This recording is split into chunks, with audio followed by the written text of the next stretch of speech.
नमस्कार, बुलेटिन में स्वागत है आपका और मैं हूं आपके साथ जागृति खंतवाल। रुक करेंगे खबरों की ओर। गोरखनाथ मंदिर परिसर में बने 9 देवी देवताओं के नवीन मंदिरों में विग्रहों की प्राण प्रतिष्ठा के उपलक्ष्य में धार्मिक अनुष्ठानों के द्वितीय चरण का शुभारंभ मुख्यमंत्री योगी आदित्यनाथ की उपस्थिति में हुआ। बता दें, मुख्यमंत्री ने अधियारी बाग स्थित प्राचीन मानसरोवर मंदिर में विधि विधान से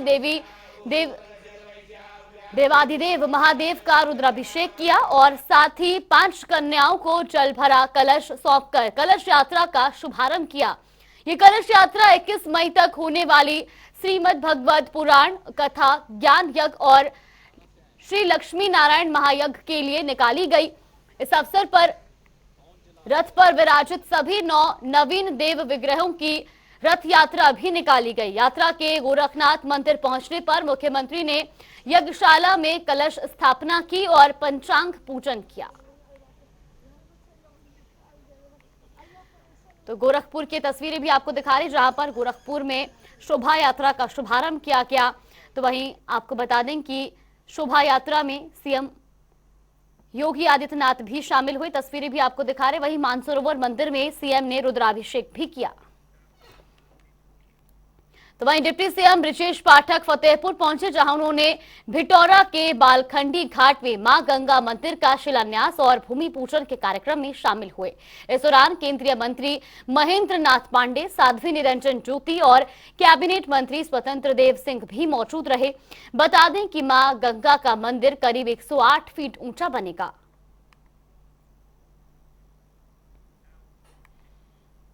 तो वहीं यूपी के डिप्टी सीएम केशव प्रसाद मौर्य ने निकाय चुनाव में बम्पर जीत को लेकर कहा कि जनता को मोदी योगी के जोड़ी पर विश्वास है और साथ ही उन्होंने कहा कि जनता को अब ट्रिपल इंजन का विकास देखने को मिलेगा। साथ ही उन्होंने कहा कि लोगों ने बीजेपी पर विश्वास जताया है और अब हमारी सरकार लोगों के विश्वास पर खरा उतरने का काम करेगी। तो वहीं आपको बता दें कि डिप्टी सीएम केशव प्रसाद मौर्य ने अपने बयान में कहा कि लोगों को अब बीजेपी पर विश्वास है, लोगों को माफिया राज से मुक्ति मिली है। तो साथ ही उन्होंने अपने बयान में ये भी कहा कि राज्य में ट्रिपल इंजन की सरकार है और हम लोगों का विकास करेंगे। मैंने पहले भी कहा था 2023 तो शुरुआत है, 2024 का शंखनाद है और प्रदेश की जनता ने भारतीय जनता पार्टी को अपना आशीर्वाद दिया है, आभार प्रकट करते हैं और नगर निगमों की, नगर पालिकाओं की, नगर पंचायतों की सरकार के माध्यम से भी जनता की सेवा में कोई कमी नहीं रहने देंगे। जैसे देश और प्रदेश में कमल खिल रहा है, वैसे नगरों में भी कमल की तरह पूरा खिलाने का एक निश्चय लेकर के भाजपा के जो नगर निकाय हैं उसमें हम लोग पूरी ताकत से कोशिश करेंगे और जनता का बहुत हृदय से आभार प्रकट करते हैं कि उन्होंने भारतीय जनता पार्टी को आशीर्वाद दिया। कार्यकर्ताओं का हृदय से अभिनंदन करते हैं कि उन्होंने परिश्रम की पराकाष्ठा की, इस बार बूथ समिति से पन्ना समिति तक पहुंचे। यह परिणाम इससे 2024 का रूट मैप कितना क्लियर हो जाता है अगर उत्तर प्रदेश 2024 का तो 2019 से ही क्लियर है कि 2024 में फिर से माननीय नरेंद्र मोदी जी के नेतृत्व में प्रचंडतम बहुमत वाली देश में सरकार बनेगी और उत्तर प्रदेश 80 की 80 सीटें देने के संकल्प के साथ यहाँ पार्टी तैयारी कर रही है और मुझे पूरा विश्वास है कि उत्तर प्रदेश की जनता देश के हित में भारतीय जनता पार्टी की सरकार को मानती है। इसीलिए भारतीय जनता पार्टी देश में भी वर्तमान में सरकार में है और भविष्य में भी भारतीय जनता पार्टी देश में सरकार बनाएगी। वहीं चंदौली दौरे पर पहुंचे कैबिनेट मंत्री डॉक्टर संजय निषाद ने विभागीय समीक्षा बैठक के साथ कार्यकर्ताओं से मुलाकात की और साथ ही उन्होंने लोकसभा चुनाव की तैयारियों में अभी से काम करने का निर्देश दिया है। साथ ही उन्होंने बताया कि 7 जिला स्तरीय कमेटियों का गठन भी किया है। संजय निषाद ने कहा कि लोगों के आवाज के लिए सड़क से सदन तक आवाज उठाएंगे।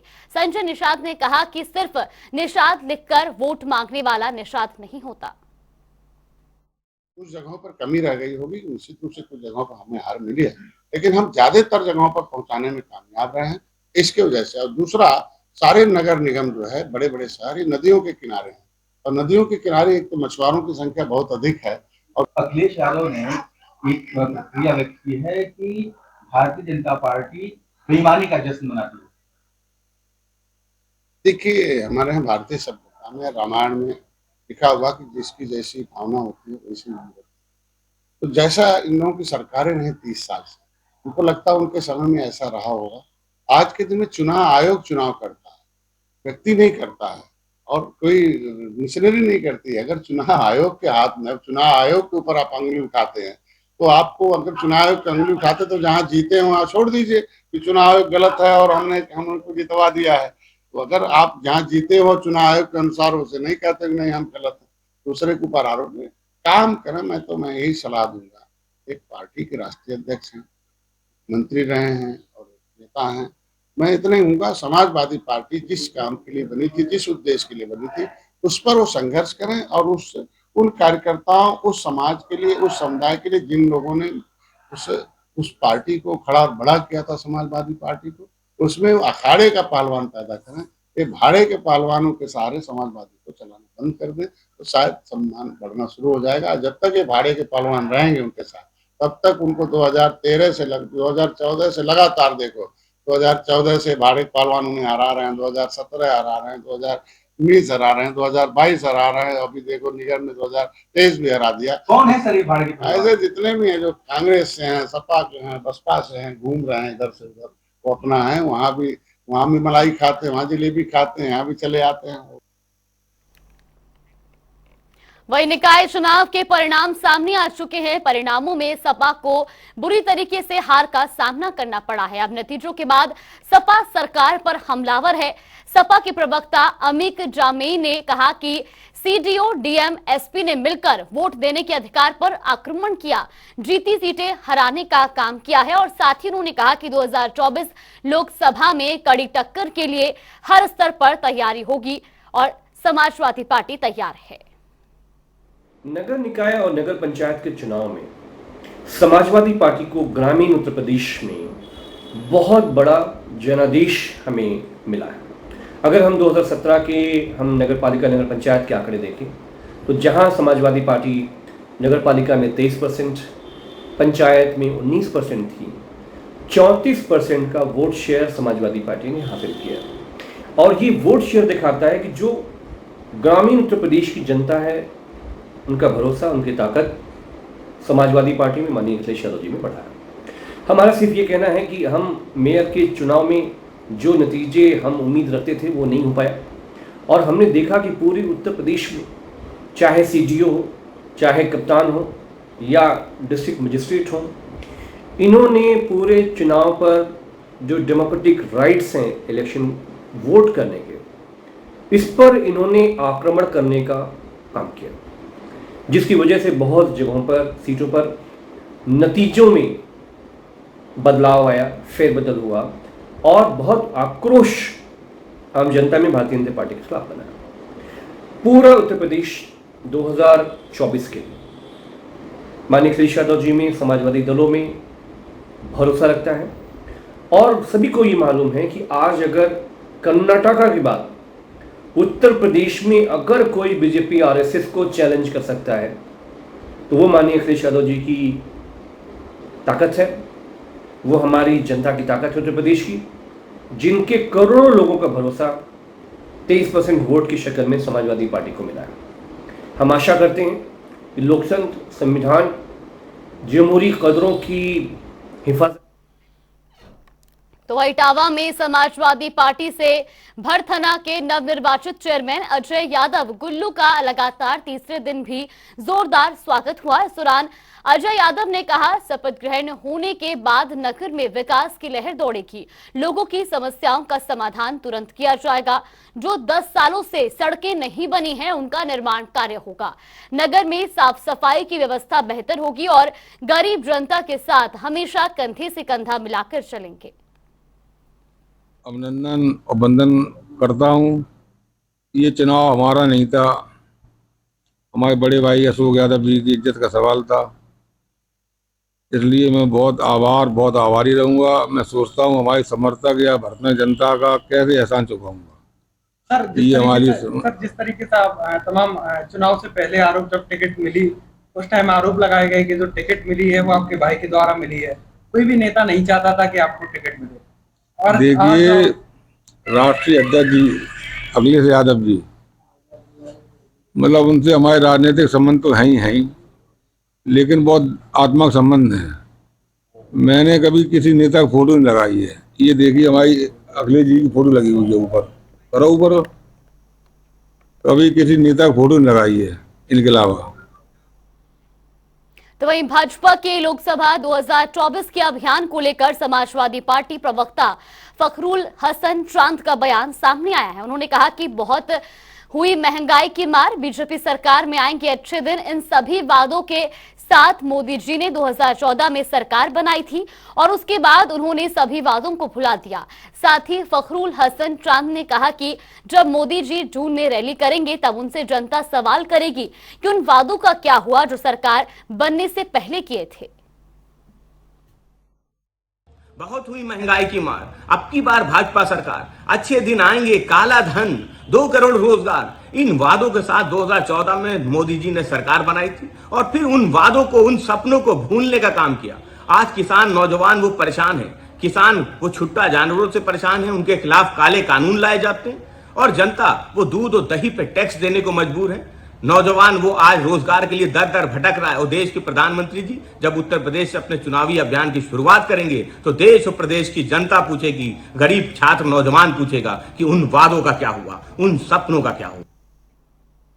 वहीं पुलिस के साथ साथ पत्रकारों को भी न्यायिक आयोग ने जारी किया नोटिस। अशरफ हत्याकांड का 1 महीना पूरा हो चुका है और न्यायिक आयोग ने हत्याकांड के समय अतीक और अशरफ के साथ सुरक्षा में लगे 21 पुलिसकर्मियों को लिखित बयान दर्ज कराने के लिए नोटिस जारी किया है। पुलिसकर्मियों को अतीक और अशरफ की हत्या के समय उनकी मौजूदगी से लेकर घटना से जुड़े सभी पहलुओं का जवाब देना होगा। अतीक की और अशरफ की हत्या को हुए आज पूरे 1 महीने हो गए हैं और ऐसे में अब एसआईटी के बाद न्यायिक आयोग ने पुलिसकर्मियों को नोटिस जारी किया है। 21 पुलिसकर्मियों को नोटिस जारी कर अपना लिखित तौर पर बयान दर्ज कराने के लिए न्यायिक आयोग ने आदेश किया है। बता दें, इस न्यायिक आयोग से पहले एसआईटी ने जहां पुलिस और पत्रकारों से बयान दर्ज कराए थे, तो वहीं अब न्यायिक आयोग ने जहां नोटिस जारी किया है पुलिस और पत्रकारों को और साथ ही लिखित तौर पे अपने शपथ पत्र के साथ अपना बयान दर्ज कराने के लिए कहा है। फिलहाल अब इसमें क्या नए मोड़ आते हैं ये तो आने वाला वक्त बताएगा। फिलहाल एसआईटी और न्यायिक आयोग ने पुलिस और पत्रकारों को नोटिस जारी किया है जो उस समय मौके पर वहां मौजूद थे। जनता टीवी के लिए सैयद मोहम्मद आमिर, प्रयागराज। आगरा में प्रसिद्ध कथावाचक ठाकुर देवकीनंदन ने प्रेस वार्ता की। उन्होंने कहा कि आगरा की जामा मस्जिद की सीढ़ियों में दबे केशव देव की विग्रहों को कानून से वापस लाएंगे। वहीं कोर्ट के माध्यम से लोकल इंतजामिया कमेटी अध्यक्ष सुन्नी सेंट्रल वक्फ बोर्ड, छोटी मस्जिद दीवाने खास जहां आरा बेगम मस्जिद और श्री कृष्ण जन्मस्थान सेवा संस्थान को लीगली नोटिस दिया है। बता दें कि देवकीनंदन ठाकुर ने श्री कृष्ण जन्मभूमि संरक्षित सेवा ट्रस्ट के माध्यम से लीगली नोटिस दिया है। कि हमें वो डरेंगे कि नहीं डरेंगे इससे हमें कोई फर्क नहीं पड़ता। हम तो हमें जो संविधान ने अधिकार दिया हम उस संविधान का पालन करना चाहते हैं और हम ये चाहते हैं कि भाईचारा, इन्होंने वैसे 5 दिन में कोई निर्णय दिया नहीं, कोई जवाब दिया नहीं। मौन रहने का मतलब है नेगेटिव आंसर, और अगर नेगेटिव आंसर है उसी के बाद ही ना हम कोर्ट में गए। हम आगरा में गए जहां जामा मस्जिद आगरा में है। किस किस को पार्टी बनाया, किसको दिया नोटिस? ये सारे लीगल क्वेश्चनों के आंसर हमारे जज साहब आपको देंगे, वकील साहब आपको देंगे, जो हमारी लीगल टीम है वो देगी। तो मैं चाहूंगा कि आप जो वैसे क्वेश्चन है आप मुझसे पूछ लें, उसके बाद लीगल क्वेश्चन हमारे वकील साहब नहीं आकर निर्णय। सर, इसमें पूरे जो आंदोलन आपका है जन्माष्टमी से पहले, क्या इसमें शास्त्री जी के साथ होंगे, धीरेन्द्र शास्त्री जी आपके साथ आंदोलन में? ये हम दोनों ने ही इसकी घोषणा की थी 8 अप्रैल को। 8 अप्रैल को जब हमने ये घोषणा की थी तो हमारे धीरेन्द्र जो हमारे छोटे भाई हैं शास्त्री जी, बागेश्वर वाले महाराज जी, हम और वो दोनों ही भोपाल में मंच पे थे और हमने वहीं ये घोषणा की थी कि हम कृष्ण जन्म भूमि के लिए ये लड़ाई लड़ेंगे और अपने कन्हैया को जामा मस्जिद से निकालेंगे और अपने मथुरा तक ले जाएंगे और मथुरा जन्मभूमि में ठाकुर जी की पूजा करेंगे। ये माननीय न्यायालय की पक्की नकल है, यानी सर्टिफाइड कॉपी है, जो माननीय न्यायालय ने प्रतिपक्षी को प्रतिवादी गण के लिए दिनांक 11/5/2023 को नोटिस जारी किए हैं और उसमें ये कहा है कि अपना पक्ष आकर के अदालत में रखें और वास्तविकता को बताएं। इस तरह के आदेश पारित किए और आदेश की इसी तरह के नोटिस माननीय न्यायालय ने अपने द्वारा भेजे हैं, जो शायद उनको 1-2 दिन में मिल जाएंगे, तब वो अपना पक्ष अदालत में रखेंगे। हाँ, इसमें 3 पक्षों को पार्टी बनाया गया है। मुख्यतः सबसे पहले बनाया गया है इंतजामिया कमेटी शाही मस्जिद, दूसरा यूपी सन्नी सेंट्रल बोर्ड को, तीसरा श्री कृष्ण जन्म स्थान सेवा संस्थान को पार्टी बनाया गया है। चौथा पार्टी बनाया गया है छोटी मस्जिद दीवान खास जाराना बेगम मस्जिद आगरा को, फोर्ट आगरा थ्रू इट्स मुतबली। वही संगम नगरी प्रयागराज में तेज गर्मी की वजह से अब लोगों का जीना दुश्वार हो गया है। आज जहां ऑफिस बाजार मार्केट खुल गए, फिर भी दोपहर के समय लोग अपने घरों में ही बंद रहे। गर्मी की वजह से पंखे गर्म हवा फेंक रहे हैं। राहत के लिए लोग एसी और कूलर का इस्तेमाल कर रहे हैं। रात का तापमान भी अब तेजी से बढ़ रहा है। ऐसे में लोगों को रात में भी गर्मी से राहत नहीं मिल रही है। प्रयागराज में तापमान 43.2 डिग्री सेल्सियस है, जिससे लोग घरों में हाउस अरेस्ट हो गए हैं। संगम नगरी प्रयागराज में जहां अब मौसम विभाग ने अलर्ट जारी किया है और जहां अब लू के चलने की अंदेशा जताया है, वहीं अब स्कूलों की टाइमिंग सुबह 7:30 बजे से 11:30 बजे तक कर दी गई है। ऐसे में लोग कहीं ना कहीं गर्मी के कारण हाउस अरेस्ट हो गए हैं और कहीं ना कहीं चेहरे पर गमछे डाल के सड़कों पर चलते दिखाई दे रहे हैं। आपको बता दें, यहाँ कुछ लोग हैं, हम उनसे बात करेंगे गर्मी में वो किस तरह से परेशान है। ये बताइए, गर्मी के कारण कितनी परेशानी हो रही है? आप लोग गमछा डाल के चल रहे हैं सड़क पर, छोड़ दीजिए। जी, बहुत दिक्कत हो रहा है गर्मी के लिए। गर्मी में बहुत दिक्कत हो रहा है, बहुत धूप है, जिससे सेहत पर भी बहुत नकारात्मक प्रभाव पड़ रहा है और डिहाइड्रेशन की भी दिक्कत होने लग रहा है और ऐसा लग रहा है कि मतलब हिम्मत भी नहीं कर रहा है घर से निकलने। पिछली बार से इस बार गर्मी ज़्यादा है? हाँ, एकदम बेहद इस साल गर्मी ज़्यादा है। तो आपने सुना कि डिहाइड्रेशन और गर्मी के कारण परेशानी हो रही, लोग घरों में कैद हैं और ज़्यादातर लोग जो निकल भी रहे हैं वो गमछे और कहीं ना कहीं अन्य चीज़ों का मुंह को ढक कर निकल रहे हैं। ऐसे में लोगों को परेशानी का जहां सामना तो करना पड़ ही रहा है, मगर सबसे बड़ी बात है कि अभी ये मई का महीना है और आगे जून जुलाई में क्या होगा ये देखने वाली बात होगी। जनता टीवी के लिए सैयद मोहम्मद आमिर, प्रयागराज। तो वही राजधानी लखनऊ में सिटी मॉन्टेसरी स्कूल अपने 69 टॉपर छात्रों को 70 लाख का नगद पुरस्कार से नवाज रहा है, जिन्होंने आईएससी एवं आईसीएसई बोर्ड परीक्षा में 2023 की परीक्षा में 99% तक अंक मिले हैं। दुर्गा शंकर मिश्र ने कहा, टॉपर्स ने लखनऊ का गौरव सारे देश में बढ़ाया है। ये देश के भविष्य हैं और देश को इनमें बहुत उम्मीदें हैं। वहीं आपको बता दें कि सीएमएस के गोमती नगर ऑडिटोरियम में कार्यक्रम आयोजित कर मेधावी छात्र सम्मान समारोह आयोजित किया, जिसमें मुख्य अतिथि के तौर पर मुख्य सचिव दुर्गा शंकर मिश्रा ने पहुंचकर मेधावी छात्रों को सम्मानित किया।